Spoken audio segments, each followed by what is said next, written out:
আলমডাঙ্গা উপজেলা শাখা কর্তৃক আয়োজিত আজকের এই র্যালি পূর্ব সমাবেশে র্যালি পরবর্তী সমাবেশের সম্মানিত সভাপতি আলমডাঙ্গা উপজেলা শ্রমিক কল্যাণ ফেডারেশনের সম্মানিত সভাপতি জনাব মেহেদি হাসান আলহাজ উপস্থিত আছেন। প্রধান অতিথি হিসাবে শ্রমিক কল্যাণ ফেডারেশনের অন্যতম জেলার পৃষ্ঠপোষক জনাব শেখ নূর মোহাম্মদ হুসাইন টিপু, আলমডাঙ্গা পৌরসভার সম্মানিত জামাত মনোনীত মেয়র পদপ্রার্থী সাবেক ছাত্রনেতা উপস্থিত আছেন। এতক্ষণ বক্তব্য রাখলেন পৌর জামাতের সংগ্রামী আমির জনাব মাহের আলী, উপস্থিত আছেন আলমডাঙ্গা উপজেলা জামাতের সংগ্রামী আমির জনাব শফিউল আলম বকুল সহ নেতৃবৃন্দ, সম্মানিত শ্রমিক ভাইরা, সম্মানিত আলমডাঙ্গাবাসী, আসসালামু আলাইকুম ওয়া রাহমাতুল্লাহি ওয়া বারাকাতুহু।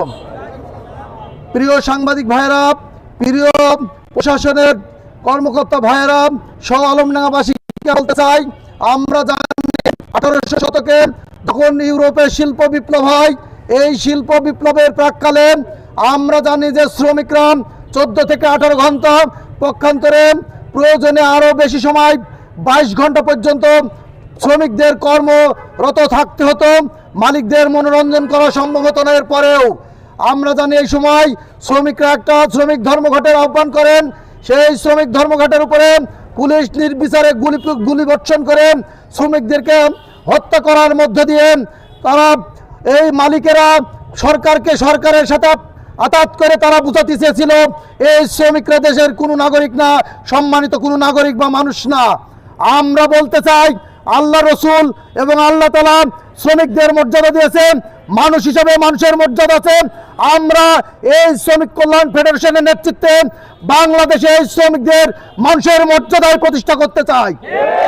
তাই আসুন মালিকদেরকে আমরা বলতে চাই, শিল্প মালিক যারা আছেন, যারা শ্রমের বিনিময়ে, পারিশ্রমিকের বিনিময়ে মানুষকে কাজে ব্যবহার করেন, আমরা তাদের উদাত্ত আহ্বান রাখতে চাই।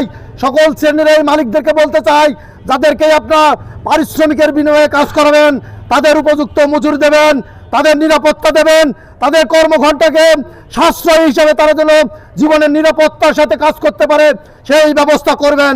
যদি তা না করেন, আমরা দেখেছি বাংলাদেশের মালিকেরা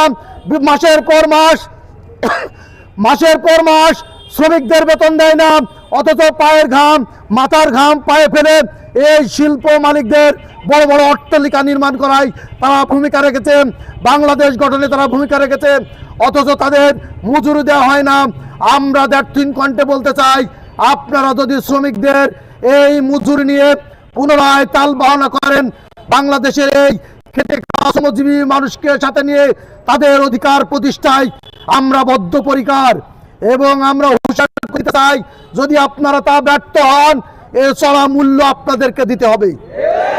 তাই আসুন, আল্লাহ নির্ধারিত মানুষের যে হক, শ্রমিকের যে হক, আল্লাহ রসুল যে শ্রমিকদের মর্যাদা প্রতিষ্ঠা করেছেন, আল্লাহ রসুল বলেছেন শ্রমিকের শরীরের ঘাম শুকানোর আগেই তার পারিশ্রমিক দিয়ে দিতে হবে।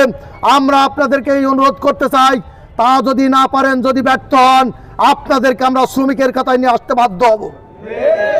আসুন, আর কথা নাই, আমরা সরকারকে আমরা সতর্ক করে দিয়ে বলতে চাই, এই শিল্প মালিক যারা আছেন, সরকারের পক্ষ থেকে এই শ্রমিকদের নিরাপত্তা আইন, কর্মঘণ্টা 8 ঘন্টা এবং এই 8 ঘন্টার মধ্যে শ্রমিকরা যেন এবং তারা যেন বিশ্রামের সাথে আরামের সাথে কাজ করতে পারে, বিশেষ করে নারী শ্রমিক যারা আছেন তাদের নিরাপত্তা, তাদের সম্মান সম্ভ্রম যেন হেফাজত থাকে, সেই ব্যবস্থা সরকার এবং মালিকদেরকে করতে হবে।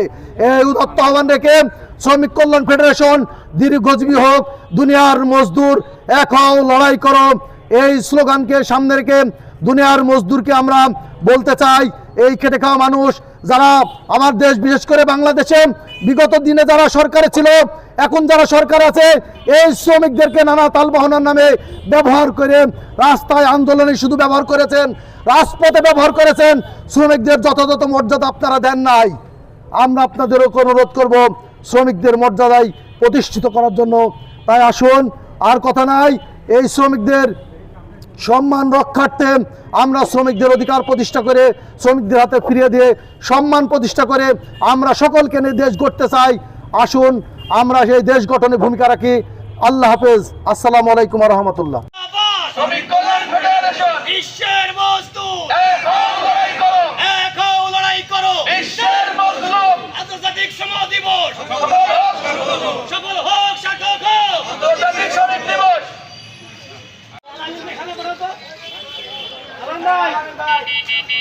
সামনে আসেন।